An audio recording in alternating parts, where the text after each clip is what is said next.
இயேசு கிறிஸ்துவின் இனிய நாமத்திலே வாழ்த்துக்கள். 1 யோவான் 3வது அதிகாரம். பரிசுத்தவானாகிய யோவான் எழுதின முதலாவது நிருபம். பரிசுத்தவானாகிய யோவான் எழுதின முதலாவது நிருபம். 1 யோவான் அதிகாரம் 3 முதல் வசனம் துவங்கி நாம் தியானிப்போம். கண்களை மூடி ஜெபிக்கலாம். ஆண்டவரே, எங்களை உம்முடைய பிள்ளைகளாக நீர் தெரிந்து கொண்டீரே. எங்கள் பேரில் வைத்த அன்பு எவ்வளவு பெரியது சுவாமி. உம்மை பார்த்து அப்பா என்று கூப்பிடும்போது எல்லாம் எங்களுக்கு செவி கொடுக்கிற தந்தையாக, செவி கொடுக்கிறவர் மட்டுமல்ல, எங்களுடைய ஜெபங்களை கேட்கிறவர் மட்டுமல்ல, எது எங்கள் வாழ்க்கையில் நன்மையோ எங்களுக்கு அளிக்கிற தேவனே, எங்களை நேசிக்கிற தேவனே, எங்கள் பேரில் அன்பு வைத்திருக்கிற தேவனே, எங்களை உம்முடைய பிள்ளைகளாக வைத்திருக்கிற எங்கள் அன்பின் தகப்பனே, உம்மை நன்றியோடு ஸ்தோத்திரிக்கிறோம். இந்த நாளிலும் ஆண்டவரே, நாங்கள் ஆண்டவரே இந்த 1 யோவானிலே 3வது அதிகாரத்தை நாங்கள் தியானம் செய்யும்போது தேவன் எங்களோடு கூட நீர் பேச வேணுமாறு கேட்கிறோம். உம்மால் கூடாதது ஒன்றுமில்லை சுவாமி. ஆண்டவரே, பெரிய காரியங்களை எங்கள் வாழ்க்கையில் நீர் செய்வீர் என்று நாங்கள் விசுவாசிக்கிறோம். கர்த்தாவே, உம்முடைய அன்பு பெரியது சுவாமி. எங்களை உம்முடைய சொந்த பிள்ளைகளாக ஏற்றுக்கொண்டீரே ஆண்டவரே. உம்முடைய அன்பு பெரியது.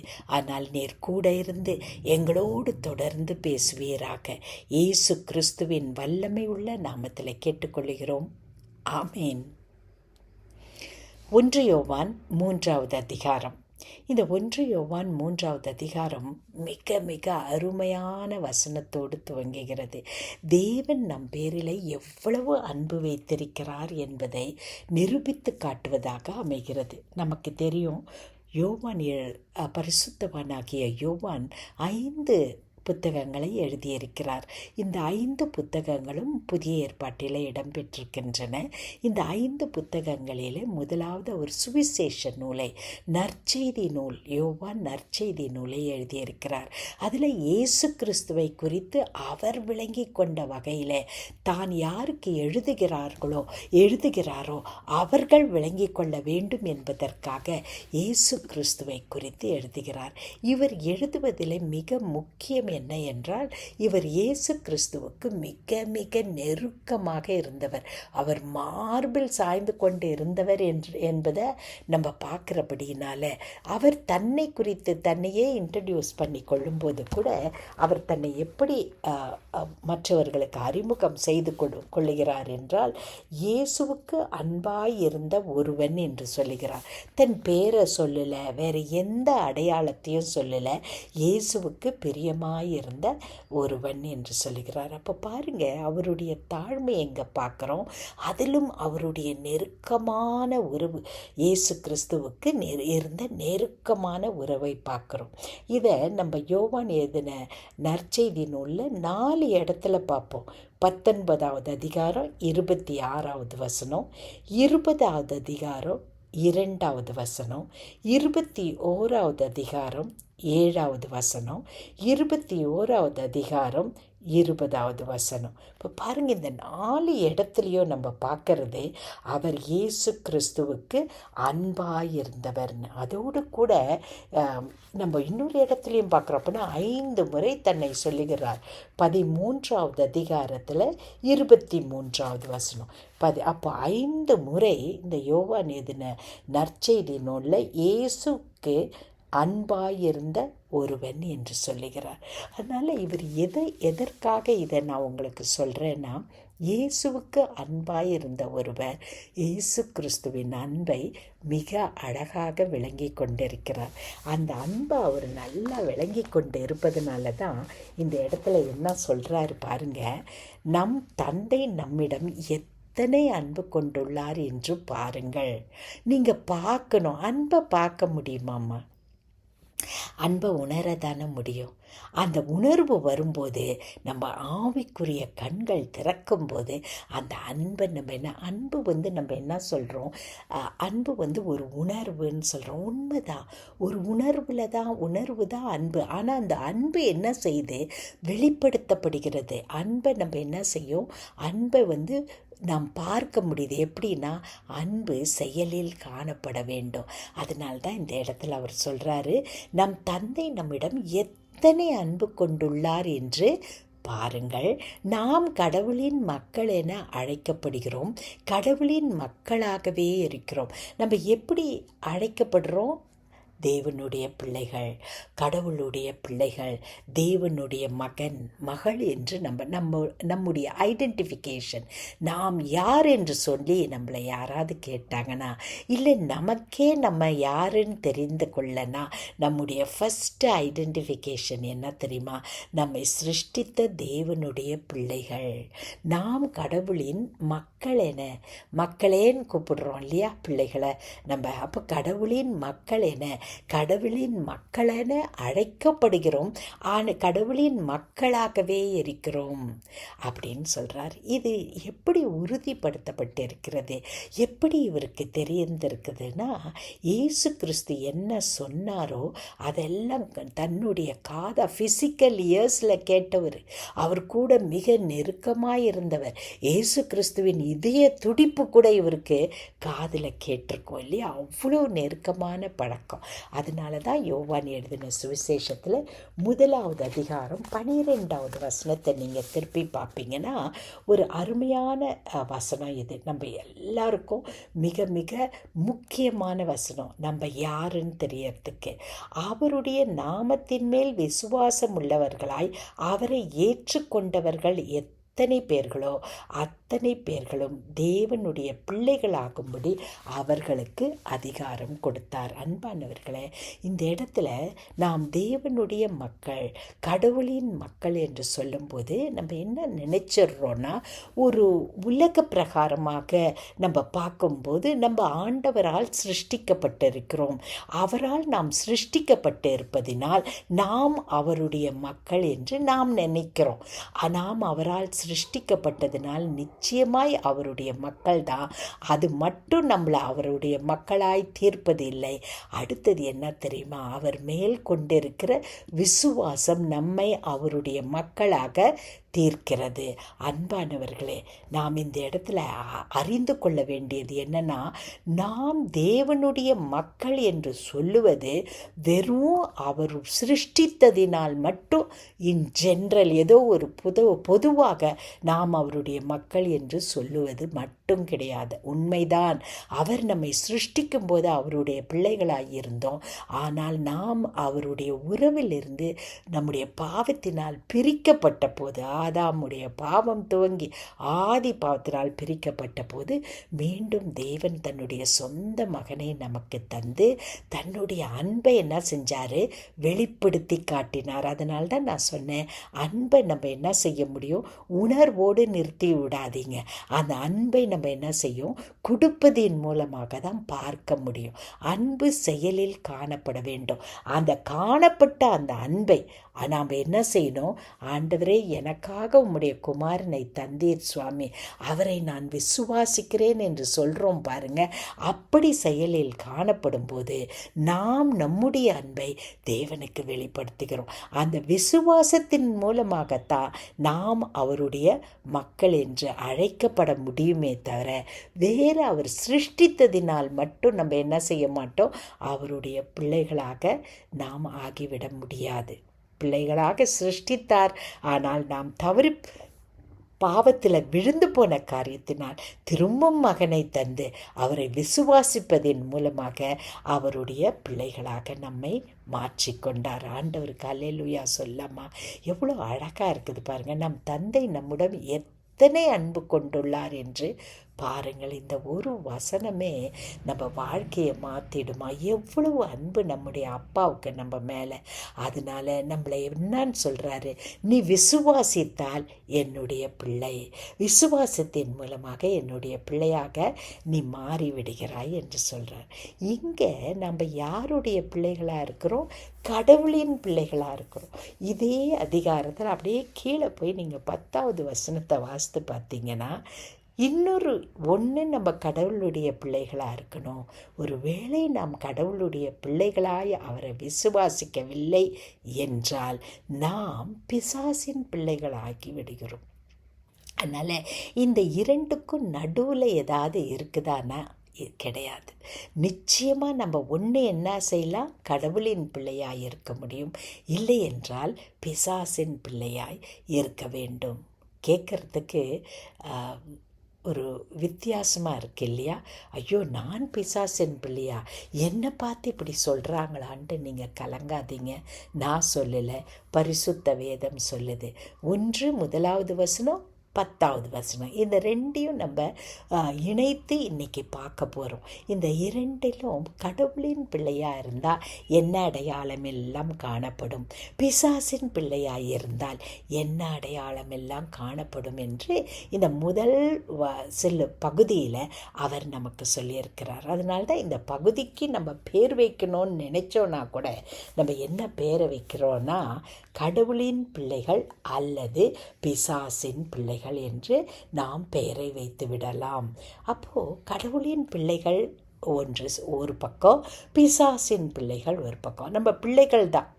ஒன்று கடவுளுக்கு பிள்ளையாக இருக்கணும், கடவுளுக்கு பிள்ளையாக இல்லை என்றால் நாம் பிசாசுக்கு பிள்ளைகளாக இருக்கிறோம். இப்போ நம்ம என்ன செய்யலாம், முதல் சில வசனங்களில் ஒரு 10 வசனங்களில் நம்ம எடுத்து பார்க்கும்போது கடவுளின் பிள்ளை என்றால் என்ன, அடுத்ததில் பகுதியில் பிசாசின் பிள்ளை என்றால் என்ன என்பதை அவர் சொல்கிறார். இதில் நம்ம இந்த வசனங்களில் பார்க்கும்போது முதலாவது நீங்கள் 2வது வசனம் பாங்க. 2வது வசனத்துக்கு வரும்போது அவர், என் அன்பானவர்களே, முதல்ல நம்ம யார், இப்போ கடவுளின் பிள்ளைகள். கடவுளின் பிள்ளைகள் என்று சொல்லும்போது அவங்களுடைய ஐடென்டிஃபிகேஷன் என்ன, அவங்க கடவுளின் பிள்ளைகள் என்று எப்படி நாம் அறிந்து கொள்ள முடியும்? சரி, நம்மளையே சோதித்து பார்க்கலாம். ஆண்டவரே, நான் கடவுளின் பிள்ளையான்னு என்னை பார்க்கணுன்னா இங்கே நீர் எனக்கு விளக்கி சொல்கிறீர். 1வது 2வது வசனம், இப்பொழுது நாம் கடவுளின் பிள்ளைகளாய் இருக்கிறோம், இனி எத்தன்மையாய் இருப்போம் என்பது இன்னும் வெளிப்படுத்தவில்லை, ஆனால் அவர் தோன்றும் போது நாமும் அவரை போல் இருப்போம். அப்பனா எப்படி இருப்போம்?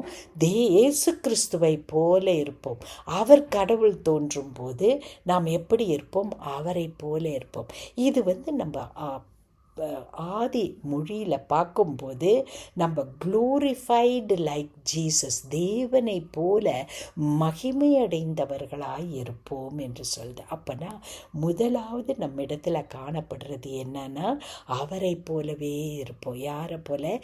இயேசு கிறிஸ்துவை போல இருப்போம். அவர் தோன்றும் போது நாமும் அவரை போல் இருப்போம், ஏனெனில் அவர் இருப்பது போல் அவரை காண்போம்.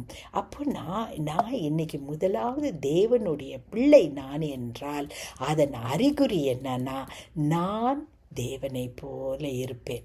அதன் முதலாவது அறிகுறி. அடுத்தது 2வது பார்க்கும்போது 6வது வசனம் 9வது வசனம் ஒரு முக்கியமான கருத்தே இருக்கும். அப்போ தேவனை போல நான் இருப்பேனா? தேவன் எப்படி இருந்தார்? அவர்கிட்ட பாவம் இல்லை, அதனால என்கிட்டையும் பாவம் இருக்காது. அவரை எதிர்நோக்கி இருக்கிற அனைவரும் அவர் தூயவராய் இருப்பது போல தம்மையே தூயவராக்க வேண்டும். அப்போனா முதலாவது நான் இயேசு கிறிஸ்துவை போல இருப்பேன். தேவனுடைய பிள்ளை, I am a child of God, நான் இயேசு கிறிஸ்துவை போல இருப்பேன். 2வது, என்னிடத்தில் பாவம் இருக்காது. இது நம்ம யோசிக்கும்போது, ஐயோ ஆண்டவரே, பாவம் செய்யக்கூடாதுன்னு நினைக்கிறேன், பாவம் செய்து விடுகிறேனே, அப்போ நான் உம்முடைய பிள்ளை இல்லை, இப்படிப்பட்ட எண்ணம் நமக்கு என்ன செய்யும்? மனசில் வரும், ஒரு சந்தேகம் வரும். அடுத்தது வசனம் பாருங்க, பாவம் செய்யும் அனைவரும் சட்டத்தை மீறுகின்றன. இன்னும் அழுத்தம் திருத்தமாக சொல்றார். 1, நீ இயேசு கிறிஸ்துவை போல இருப்பாய். 2வது, இயேசு கிறிஸ்துவை போல பாவம் இல்லாதவளாய் இருப்பாய், பாவமற்றவர்களாய் தூயவர்களாய் இருப்பேன்னு சொல்லிட்டு, பாவம் செஞ்சீங்கன்னா நீங்கள் சட்டத்தை, நியாய பிரமாணத்தை மீறுகிறவர்களாய் இருப்பீர்கள் என்று சொல்லி பாவங்களை நீக்கவே அவர் தோன்றினார் என்பது உங்களுக்கு தெரியும். அவரிடத்தில் பாவம் இல்லை. திருப்பி சொல்கிறாரு, அவரிடத்தில் உனக்கு பாவம் இல்லை என்பது சொல்கிறார். அப்போனா ரெண்டாவது ஐடென்டிஃபிகேஷன் வரும்போது நமக்கு கொஞ்சம் சந்தேகம் ஆயிடுது. இதை எப்படி ஆண்டவரே நான் விளங்க முடியும் அப்படின்னு நமக்கு சந்தேகமாகிடுறது. அப்போ என்கிட்ட பாவம் இருக்குதே, அப்போ நான் ஆண்டவருடைய பிள்ளை இல்லையான்ட்டு ஒரு கலக்கம் வருது. தொடர்ந்து கவனிங்க. இந்த கலக்கம் உங்களுக்கு இருந்தால் இந்த கலக்கத்தை இந்த நேரத்தில், இந்த ஒரு கவலையை, இந்த ஒரு கன்ஃபியூஷனை நம்ம என்ன செய்யலாம், முழுவதுமாக நீக்கிவிடலாம். 6வது வசனத்தில் அவரோடு இணைந்திருக்கும் எவரும் பாவம் செய்வதில்லை. இன்னும் அழுத்தம் திருத்தமாக சொல்கிறார், நீ அவரோடு இணைந்திருந்தால் நீ பாவம் செய்ய மாட்டாய். பாவம் செய்பவர் எவரும் அவரை கண்டதும் இல்லை, அறிந்ததும் இல்லை. இன்னும் தூரம் ஆழமாய் நம்ம ஆணி அடிக்கிற மாதிரி சொல்கிறாரு. ரெண்டாவது, நீ ஆண்டவரோட பிள்ளையா இருந்தால் பாவம் செய்ய மாட்டாய். உன்னிடத்துல பாவம் என்ன இருக்காது, பாவத்தை என்ன அறிவும் இருக்காதுன்னு சொல்கிறாரு. இப்படியே சொல்லிட்டு வரும்போது அடுத்தது 7வது வசனம் 8, 9 வாசிக்கும் போது தான் இது விளங்கோ. கவனிங்க. பிள்ளைகளை எவரும் உங்களை நெறி தவற செய்ய விடாதீர்கள். என்ன செய்யாதீங்க, பாவம் செய்ய விடாதீர்கள். கிறிஸ்து நேர்மையானவராய் இருந்தது போல நேர்மையாய் செயல்படுபவர் நேர்மையாளராய் இருக்கின்றார். நமக்கு தெரியும், எபிரேயரில் படிக்கிறோம் நம்ம 4வது அதிகாரத்தில், அவரிடத்துல பாவம் இல்லை இல்லையா, இயேசு கிறிஸ்துவிடத்தில் பாவம் இல்லை. அப்போ என்ன ஆண்டவரே, நீர் இயேசு கிறிஸ்துவை போல நான் இருப்பேன்றீங்க, ரெண்டாவது பாவம் இருக்காதுன்னு சொல்கிறீங்க, நான் தவறி பாவம் செஞ்சிட்றேன், அப்போ உம்மிடத்தில் மன்னிப்பு கேட்டு அந்த பாவத்திலேருந்து விடுபட்டு தானே ஜீவிக்கிற ஆண்டவரே, இப்போ நான் பாவம் செய்கிறதுனால உம்முடைய பிள்ளையா இல்லாமல் போயிடுறேன்னா ஆண்டவரேன்னு கேட்டோன்னா அடுத்தது 8, 9 படிக்கலாம். இன்னும் விளக்கம் சொல்கிறவங்களுக்கு, பாவம் செய்கிறவர் அழகையை சார்ந்தவர். பாருங்க, அடுத்தது இன்னும், நீ பாவம் செஞ்சினா நீ பிசாசை சேர்ந்தவனாய் இருக்கிறாய். ஏனெனில் தொடக்கத்திலிருந்தே பிசாசு என்ன செய்கிறான், பாவம் செய்கிறவனாய் இருக்கிறான், செய்து வருகிறது. அதை கவனிச்சுக்கோங்க. ஆகவே அழகியின் செயல்களை தொலைக்கவே இறைமகன் தோன்றினார்.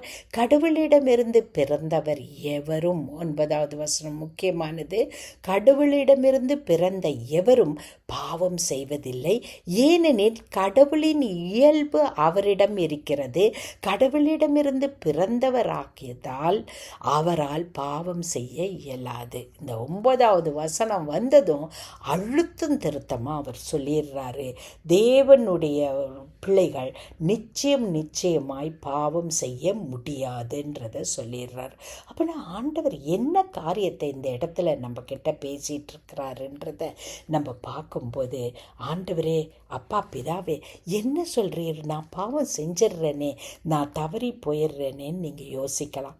இதே மாதிரி நீங்கள் 1வது அதிகாரத்தில் படிக்கும்போது கூட 9வது வசனத்தில் நான் உங்களுக்கு இந்த காரியத்தை விளக்கி சொன்ன உங்களுக்கு ஞாபகம் இருக்கும்னு நினைக்கிறேன். இது நீங்கள் மூல பாஷையில், அதாவது இந்த புத்தகம் எழுதப்பட்ட கிரேக்க மொழியில் எடுத்து படிச்சிங்கன்னா இதனுடைய கிராமர் வித்தியாசமாக இருக்குது. இலக்கணம், பாவம் செய்து கொண்டே இருக்க மாட்டோம் அப்படின்னா என்னன்னா, ஒரு முறை பாவத்தில் விழுந்துருவோம், ஆனால் ஆண்டவரே நான் தவறிட்டேனேன்னு அந்த குற்ற மனசாட்சி, உங்களுடைய தேவன் கொடுக்குற அந்த குற்ற மனசாட்சி என்ன செய்யும், உங்களை பாவத்திலிருந்து உங்களை வெளியே கொண்டு வந்துடும். அடிக்கடி நான் சொல்கிறது போல், ஒரு ஆட்டுக்குட்டி ஒரு சேத்துல விழுந்துருச்சுன்னா அந்த ஆட்டுக்குட்டி எப்படி அந்த சேத்துல இருந்து வெளியே வரலான்னு தான் பார்க்குமே தவிர அந்த சேத்துலேயே சந்தோஷமாக வாழாது. ஆனால் ஒரு பன்னி அது சேற்றில் விழும்போது அந்த தவறான வாழ்க்கையில் it will continue to be there, அதில் இருப்பதில் ஒரு மகிழ்ச்சியோடு இருக்கும். அதை தான் இங்கே சொல்கிறாரு. அப்போனா நான் தேவனுடைய பிள்ளை என்று சொல்லுவதற்கு 3வது அதிகாரத்தில் 6வது வசனத்தையும் 9வது வசனத்தையும் நீங்கள் வாசித்தீங்கன்னா, நாம் பாவத்தில் தொடர்ந்து வாழ மாட்டோம். பாவம் என்று தேவன் நம்மை நினைவுபடுத்தும் போது அவர் என்ன செய்வார்? அந்த பாவத்தை உணர்த்துகிறார் அல்லவா? பரிசுத்த ஆவியானவர் நமக்கு பாவத்தை உணர்த்துவார். நம்ம ரோமர் 8வது அதிகாரத்தில் படிக்கிறோம், பரிசுத்த ஆவியானவர் நமக்குள்ளே வாசம் பண்ணுகிறவர் பாவத்தை நமக்கு உணர்த்தி காட்டுவார். அப்படி உணர்த்தி காட்டும்போது நாம் பாவத்தில் தொடர்ந்து வாழ மாட்டோம். ஹேபிச்சுவல் சின்னு சொல்கிறோம் இல்லையா? பாவத்திலே பழகி பாவத்தையே செய்து கொண்டு இருக்கிற அந்த காரியத்தை தான் இங்கே குடிக்குது. அப்போனா நீங்கள் யோசித்து பாருங்கள், ஒருவேளை நம்ம கோபப்பட்டுடுறோம். கோபப்படும் போது ஐயோ ஆண்டவரே இது படக்கூடாதுன்னு தானே நினச்சேன், இன்னைக்கு தவறி கோபம் பட்டு வேண்டாத வார்த்தைகளை பேசிட்டேனே ஆண்டவரே, என் மனசு நொந்து போது, இனி நான் அதை செய்ய மாட்டேன் சொல்கிறோம் இல்லையா? அப்போ நாம் தேவனுடைய பிள்ளைகள். அது 2வது அறிகுறி. 3வது பாருங்கள், அடுத்தது நம்ம என்ன செய்கிறோம்? 3வது அதிகாரத்தில் இப்போ 7வது வசனத்துக்கு வாங்க. பிள்ளைகளை எவரும் உங்களை நெவிரி தவற செய்ய விடாதீர்கள். கிறிஸ்து நேர்மையாக இருந்தது போல நாமும் நேர்மையாக இருப்போம். அப்போ ஆண்டவருடைய பிள்ளைனா அதுக்கு அடுத்த அறிகுறி என்ன? நேர்மை உள்ளவர்களாக இருப்போம். நம்ம வாய் என்ன பேசுதோ அதே தான் நம்ம இருதயத்தில் இருக்கும். இருதயத்தில் என்ன இருக்குதோ அதுதான் வாய் பேசும். இந்த இருதயத்துக்கும் வாய்க்கும் நடுவில் என்ன இருக்காது? ஒரு மாறுபாடு இருக்காது. நேர்மை உள்ளவர்களாக இருப்போம். இந்த 3 தான் நமக்கு ஆசிட் டெஸ்ட். இப்போ நீங்கள் என்னெல்லாம் நமக்கு ஆசிட் டெஸ்ட்டுன்னு பார்த்தா, முதலாவது நாம் இயேசு கிறிஸ்துவை போல இருப்போம், 2வது வசனத்தில் பார்த்தது. 2வது காரியம், நாம் பாவத்தில் என்ன செய்ய மாட்டோம்? தொடர்ந்து வாழ்ந்து கொண்டே இருக்க மாட்டோம். 3வது நேர்மை உள்ளவர்களாக இருப்போம். இந்த 3 காரியமும் நம்மிடத்தில் காணப்படும் போது நாம் யாராக இருக்கிறோம் என்றால் தேவனுடைய பிள்ளைகளாக இருக்கிறோம். இப்போ துரிதமாக இருக்கிற அடுத்த கொஞ்ச நேரத்தில் பிசாசின் பிள்ளைகள் என்றால் அந்த பிசாசின் பிள்ளைகள் இடத்துல காணப்படுகிறது என்னன்றதை பார்க்கலாம். இதில் நீங்கள் பாருங்கள், 8வது வசனம். 8வது வசனத்தில் நீங்கள் பார்க்கும்போது பிசாசின் பிள்ளைகளாக இருக்கிறவங்க என்ன செய்வாங்க? பாவம் செய்கிறவர்கள் அலகையை சார்ந்தவர், அப்பிசாசை சார்ந்தவர்களாக இருக்கிறாங்க. ஏன்னா பிசாசு தொடக்கத்திலிருந்தே பாவத்தை செய்து வருகிறது. அங்கே பாருங்கள், நல்லா கிளியராக சொல்லுது, பாவம் செய்து வருகிறது. ஸோ பாவத்தை எந்த இடத்துல எப்படி சொல்லியிருக்குது? It is a continuous thing, தொடர்ச்சியாக நடப்பது. ஆனால் நாமும் பிசாசின் பிள்ளைகளாக இருக்கும்போது பாவத்தை ஆண்டவர் நமக்கு உணர்த்தி காட்டினாலும் அதை நிறுத்தாமல் பாவம் செய்து கொண்டே இருப்போம். அன்பானவர்களே, இப்போ நம்மளை கம்பேர் அண்ட் கான்ட்ராஸ்ட் செய்வோம் இல்லையா நம்ம படிக்கும்போது? அதுபோல் இப்போ நம்ம பிசாசின் பிள்ளைகளா தேவனுடைய பிள்ளைகளா? நம் பாவத்தில் தொடர்ந்து வாழ்கிறோமா? ஏதாவது ஒரு பாவம், ஆண்டவர் வேண்டான்னு சொல்கிற பாவம் நம்ம இடத்துல காணப்படுகிறதா? இது யாருக்கு தெரியும்? ஆண்டவருக்கும் நமக்கும் மட்டும்தான் தெரியும், மற்றவங்களுக்கு தெரியாது. நம்மளை சோதித்து பார்க்கலாம். ஆண்டவரே, நான் ஜெபிக்கும்போது உம்மா அப்பான்னு கூப்பிடுறேனே, அது உண்மைதானா? அந்த உறவு சரிதானா? ஆண்டவரே, நான் சிருஷ்டித்தனால மட்டும் உம்முடைய மகளாக மாறல, நீர் அந்த அன்பை வெளிப்படுத்தின இயேசு கிறிஸ்துவின் செயலை, சிலுவையில் அவர் எனக்காக பாவத்துக்காக மரித்ததை நான் விசுவாசிக்கிறேன். அந்த விசுவாசத்தினாலே நான் யாராக மாறியிருக்கிறேன்? உம்முடைய பிள்ளையாக மாறியிருக்கிறேன். அப்படின்னா நான் என்ன செய்ய மாட்டேன்? பாவத்தில் தொடர்ந்து வாழ மாட்டேன். அடுத்தது 10வது வசனத்துக்கு வாங்க. 10வது வசனத்தில் நம்ம என்ன பார்க்குறோன்னா, பிசாசின் பிள்ளைகளாக இருக்கிறதுல அடுத்தது நம்ம இடத்துல காணப்படுகிறது, நேர்மையாய் செயல்படாதவரும் தம் சகோதரர் சகோதரிகளிடம் அன்பு கூறாதவரும் கடவுளிடத்திலிருந்து வருகிறவர்கள் அல்ல. எவ்வளோ தெளிவாக சொல்கிறார் பாருங்கள். 10வது வசனம் முதல் பகுதி. நம்ம நீதியை என்ன செய்யல? நாம் பின்பற்றுகிறவர்களாக இல்லை. அங்கே என்ன பார்த்தோம்? தேவனுடைய பிள்ளைகள்னால் நீதியை பின்பற்றுகிறவர்கள். இல்லையா? 7வது வசனத்தில் நான் தேவனுடைய பிள்ளையாய் இருக்கிறேன் என்றால் நான் நீதியை பின்பற்றுகிறாள் என்று பார்த்தோம். இங்கே பிசாசின் பிள்ளை என்று சொல்லும்போது முதல் அறிகுறி I will continue in my sin. பாவம் செய்வது என் மனசாட்சியை என்ன செய்யாது, உறுத்தாது. நான் பாவத்தில் தொடர்ந்து வாழுவேன். 2வது, பிசாசின் பிள்ளையாய் இருக்கிறவர்கள் அவர்களிடம் நேர்மை காணப்படாது. அவர்கள் பிசாசின் பிள்ளைகள். 3வது நாம் பார்க்கும்போது அதே இதனால் கடவுளின் பிள்ளைகள் யார் என்றும் அழகியின் பிள்ளைகள் யார் என்றும் புலப்படும். 2க்கும் வித்தியாசம் தெரியும். அதை தான் நம்ம இன்னைக்கு பார்த்துட்ருக்குறோம். 10வது வசனத்தில் அவங்க என்ன செய்ய மாட்டாங்க, தன்னுடைய சகோதரி இடத்துல அன்பு செலுத்த மாட்டார்கள். 2 காரியம், ஒன்று நேர்மை இருக்காது, 2வது அன்பு இருக்காது. அன்பானவர்களே, நம்ம யாருடைய பிள்ளைங்க? நம்ம பாவத்தில் தொடர்ந்து வாழ்ந்தா நம்ம பிசாசின் பிள்ளைகள். நம்மிடத்தில் நேர்மை இல்லை என்றால் பிசாசின் பிள்ளைகள். நம் சகோதரி இடத்துல அன்பு செலுத்தவில்லை என்றால் பிசாசின் பிள்ளைகள். வேண்டாம், நம்மளையே சோதித்து பார்க்கலாம். தேவன் நம்ம ஆண்டவரோடு ஒன்றி வாழ்கிற வாழ்க்கை என்று சொல்கிறாரு பாருங்க. ஆண்டவரோடு இணைந்த அபாய்டிங். இந்த அபாய்டு என்ற வார்த்தை இந்த 1 யோவானில் மட்டும் இவருக்கு எத்தனை முறைனா ஒரு குறைந்தது 20 முறை இந்த அபாய்டிங் கிறிஸ்துவோடு இணைந்த வாழ்க்கை என்பதை இவர் பேசுகிறார். நமக்கு தெரியும், யோவான் எழுதின சுவிசேஷத்தில் இயேசு கிறிஸ்து என்ன தேவனோடு இணைந்து வாழ்வதை குறித்து என்ன சொல்லியிருக்கிறார்னு ஒரு முழு அதிகாரமே பார்க்குறோம் இல்லையா? நீங்கள் என்னிலும் நான் உங்களிலும் நிலைத்திருந்தால், நிலைத்திருப்பது அபாய்டிங்கிறத ஒரு முழு 15வது அதிகாரம் முழுவதிலையும் பேசியிருக்கிறார். அதே இதை தான் இவர் 1 யோவானில் 20 முறை இந்த வார்த்தையை பயன்படுத்துகிறார்.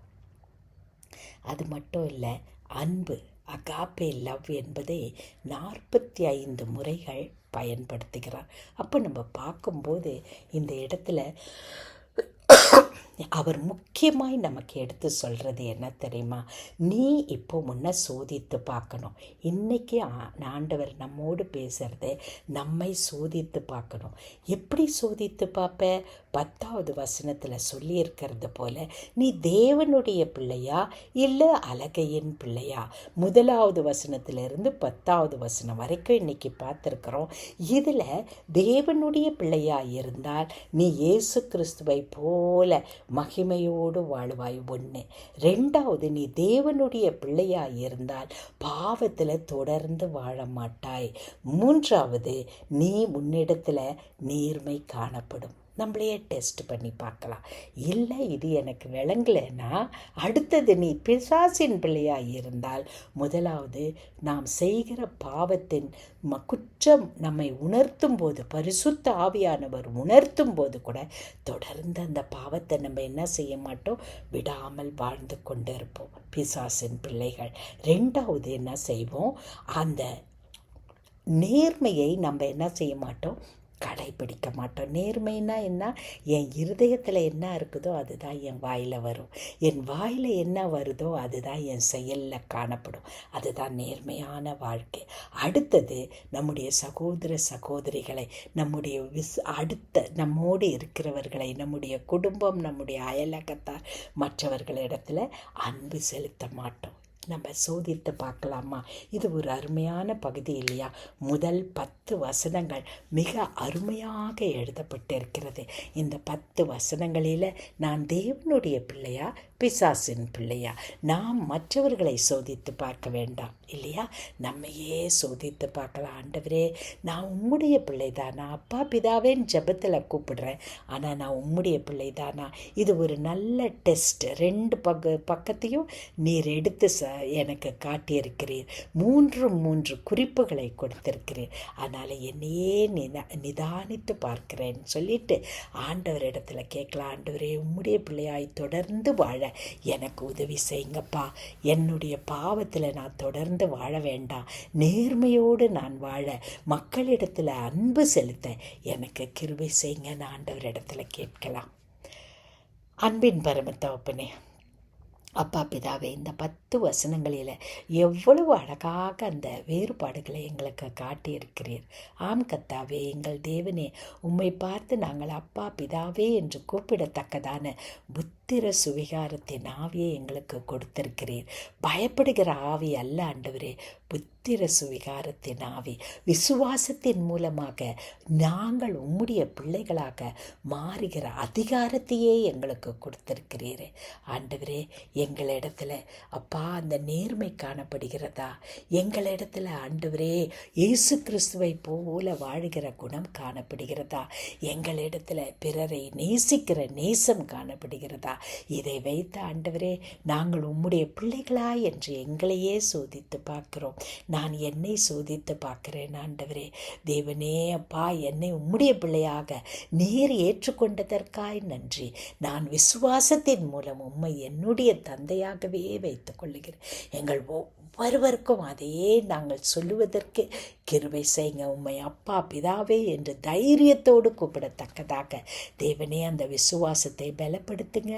நேர்மையாய் வாழ, பாவத்தை தொடர்ந்து செய்யாமல் இருக்க, பிறரை ஆண்டவரே நேசிக்கத்தக்கதான அந்த நேசத்தை எங்களுக்கு தாங்க. இயேசு கிறிஸ்துவின் வல்லமை உள்ள நாமத்தில் கேட்டுக்கொள்கிறோம். ஆமேன், ஆமேன்.